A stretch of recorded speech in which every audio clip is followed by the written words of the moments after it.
Líderes, afivelem os cintos. Essa história vai mexer com vocês. Em 2009 decolou um avião da Air France saindo do Rio de Janeiro rumo a Paris. O avião A330 caiu e todas as 228 pessoas que estavam nele morreram. Vamos estudar e aprender com essa história o que ela tem a nos ensinar. O primeiro, o capitão Marc Dubois. Com 11 mil horas de experiência, ele era o líder dessa tripulação. O segundo era o piloto David Robert. E o terceiro, Pierre Bonin, que treinava voo manual somente no simulador de voo. Ele estava lá para ganhar experiência. Enquanto dois pilotassem o avião, um deles descansaria na parte de trás. E depois eles fariam um revezamento desse tipo. Tudo bem, gente? Tá gravando. Ai, desculpa. A gente tá ao vivo, Mari. Dá um oi pro pessoal. Oi. Enquanto dois dos pilotos estivessem pilotando o avião, um deles estaria descansando na cabine. E depois eles fariam esse revezamento. Tudo ocorreu bem, então eles ativaram o piloto automático, que só seria desativado quando eles estivessem avistando a pista lá em Paris, na hora de fazer o pouso. O comandante estava tranquilo, pois ele já tinha passado por essa rota várias vezes, ele já tinha muita experiência de voo. Mas Bonin, o copiloto, ele estava ganhando experiência e ele não estava se sentindo muito seguro. Durante o voo, o copiloto estava um pouco preocupado, porque ele viu algumas situações no radar, como por exemplo, uma tempestade que vinha à frente. Ele informou para o comandante também algumas informações sobre temperatura e sobre vento. Ele falou assim: acho que vai ser turbulento quando eu for descansar.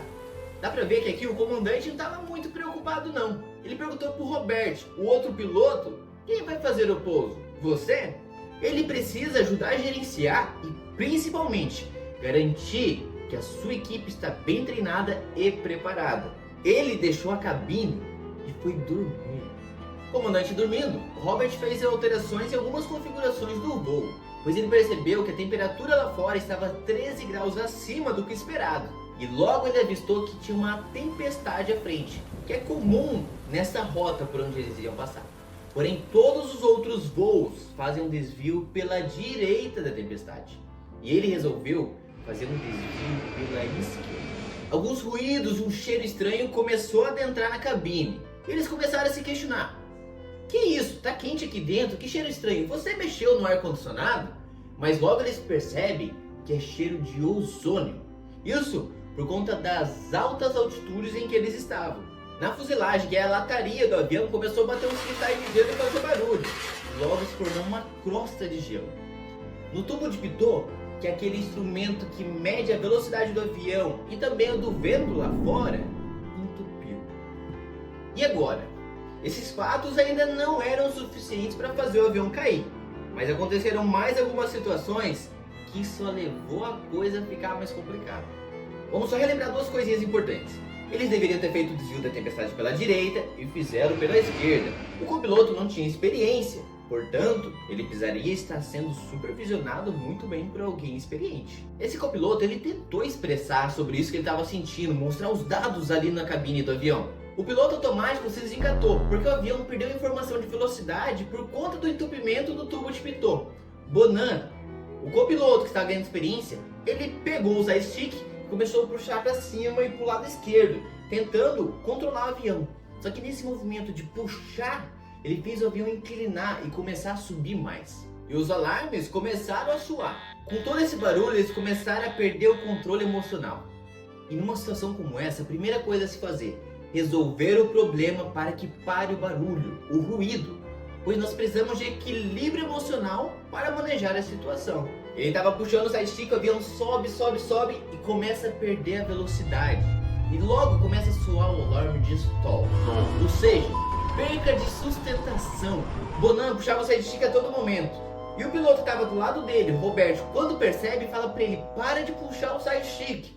Mas ali tá tanto barulho de alarme que eles não se entendem. E outra, a comunicação estava falha desde o começo. Imagina nesse momento agora de tensão. Roberto corre e chama o comandante que está lá atrás descansando. E quando o comandante chega, eles já ganharam informação de velocidade novamente, porque o gelo que estava no tubo de pitot já derreteu. E o comandante percebe que eles estavam caindo 3.000 pés por minuto. Então o comandante fala para Bonin: a aponta o bico do avião mais para baixo, porque eles precisavam ganhar velocidade. O avião estava caindo 3.000 pés por minuto, imagina só. E ninguém lá dentro estava sentindo de fato que o avião estava caindo. Mas eles não tiveram tempo suficiente, pois o avião bateu na superfície do Oceano Atlântico e todas as pessoas que estavam nesse voo morreram. Nós da MP Consultoria não somos especialistas em aviação, mas estudamos várias histórias de especialistas que estudaram a queda do A330. E ela se deu provavelmente por 3 motivos. Lá no começo, quando eles estavam enfrentando aqueles problemas, poderia ter sido resolvido. Mas por falta de alinhamento, a coisa foi ficando cada vez pior. O segundo ponto foi a falta de preparo, pois o copiloto ele só tinha treinado o voo manual no simulador de voo, ele não tinha muita experiência. E a terceira foi pela ausência de um bom líder.